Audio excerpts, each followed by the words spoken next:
Alright YouTube, this is Hozon121, back with a new deck tech. This is Standard this time. I know I'm not really a huge fan of Standard, but a card was released in Return to Ravnica. I've been working on this list for a while, on Cockatrice and stuff, and finally found the list that I really like. Finally got it situated and stuff. I am missing a few cards, so I have them proxied.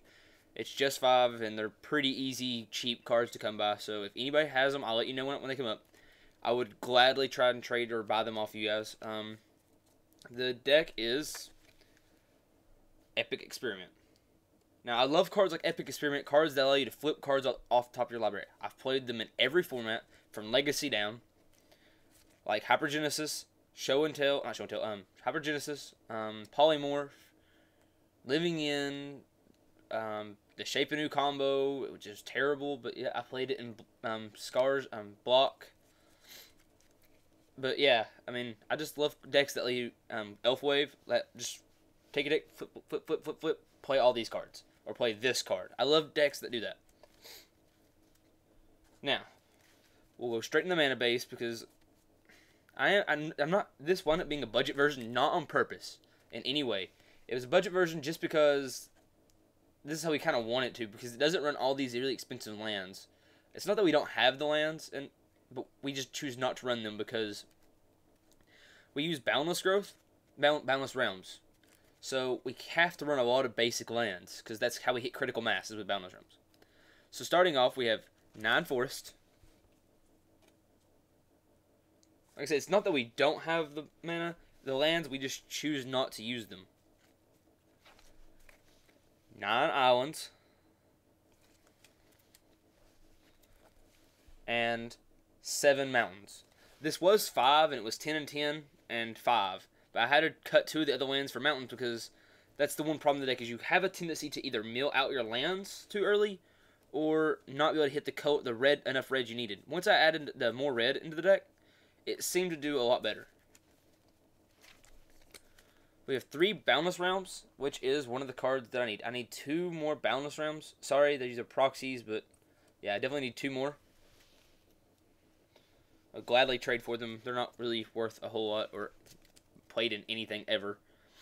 We have 4 Ranger's Pass. This is good because it allows us to get 2 Forest. Once Gatecrash hits, we're probably going to add in 2 or 3 or 4 dual lands just for, Ranger's Path. That way we can hit Breeding Pool and Stomping Ground. We already got them. We're just waiting for Gatecrash to come in, and as soon as it does, then we're probably going to add in the 4 that we have Breeding Pool and Stomping Ground, which will help fix our mana a little bit and a lot easier. And it also makes Farseek better. We have 4 Farseeks. I technically only have 1, but I need 3 more. So if anybody has them, I know they're commons, I will gladly trade or whatever for them. I need them. Our deck is largely pretty much almost identical to the one that got states, but our sideboard choices are a lot different than his. I don't even know how he won. I don't even know how this deck wins. I mean, really, just how it wins is kind of fluking, and sad enough to say it works most of the time, and I love it. But I'm not playing the deck just because it's tier 1, awesome, good, but I'm playing it because I enjoy it. Same as I play all my decks. I play decks only in Magic because they're fun, whatever, and good. So we use the same kind of draw power as he does. 4 Think Twice. And 4 Forbidden Alchemy. I really do hate Forbidden Alchemy in this deck because it's the reason that we don't hit the lands like we need to. It's the reason we mill the lands out. Because you'll go Forbidden Alchemy, it'll be 4 lands and an Epic Experiment. You need the lands and you need the Epic Experiment. What do? So unfortunately, you have to take the Epic Experiment and hope you don't outmill lands. If you mill like 7 lands out of your deck, you're kind of struggling to win at that point. But that's where you have to either play it smart or just hope you get a little bit more lucky. To help win in certain instances, you don't need it. In some instances, you do. Increasing Vengeance. This card is awesome. It copies a spell, and if you flash it back, it's copying it twice. How is that not fun? To get back our win condition or any card we actually may need. Mystic Retrieval. Same as him, as the guy who won states. And Devils plays our win condition, same as the guy who got states. I said, the list is almost exact because we took his list and we built it, then we played around with it a little bit, and that's how we got the list we have now. Devastation Tide. I use Devastation Tide main deck as you have to have something to deal with aggro main deck. In my meta game, I played last night, and I was playing Grixis Control. I got last place, and because everybody was playing either Rakdos aggro, or they were playing Red Deck Wins. I lost a 12-year-old kid round 1 who was just attacking me in the face with zombies the whole 2 games. So where I'm at, aggro was very prevalent. So why I'm playing a slower combo deck, I really don't know. But still, 4 Devastation Tides main deck. That's just to wrath out the creatures coming, and even actually is like relevant against control because you can hit their planeswalkers. You can keep bouncing their planeswalkers back to their hand, keep them from like ultimating and stuff. My favorite card in Standard right now, apart from Epic Experiment itself, is Temporal Mastery. Love this card. It's in this deck. It's awesome because the 7 mana is never really irrelevant because you ramp really fast. So you always can go take an extra turn, flashback your hit it, take 3 more extra turns. 2 more extra turns, my bad. No, it's on to our sideboard. As a win, we have Increasing Confusion.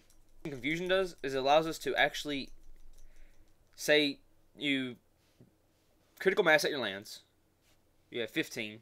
You mill them for 14. Goes to the grave.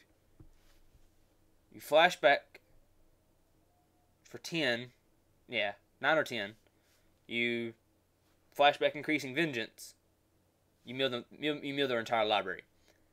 So that's an awesome way of winning.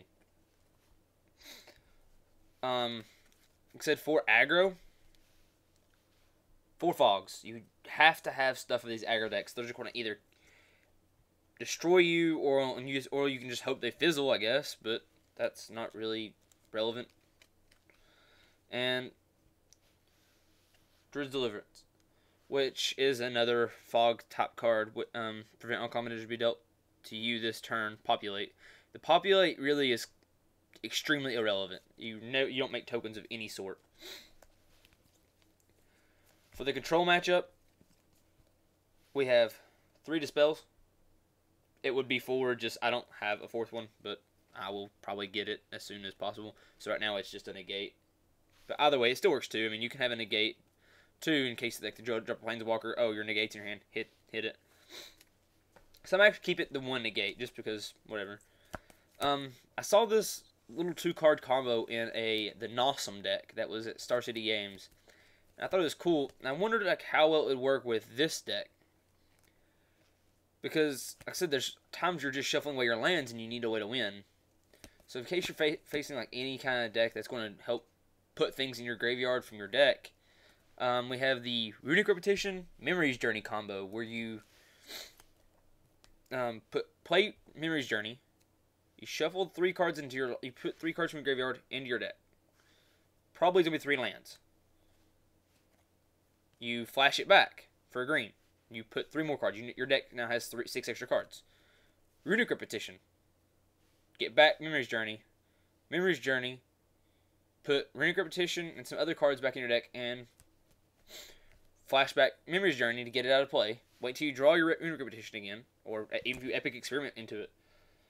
You get Memories Journey back, and you just keep rinsing and repeating to keep that's how you play your lands out. In the Nosum deck, they use it to gain infinite life and go infinite protection and never have to worry about losing. And this one is more of a kind of a gimmicky thing to try and keep from to fiddle around to win in case there's a deck that might help you put things in your deck into your graveyard. I don't know if there is.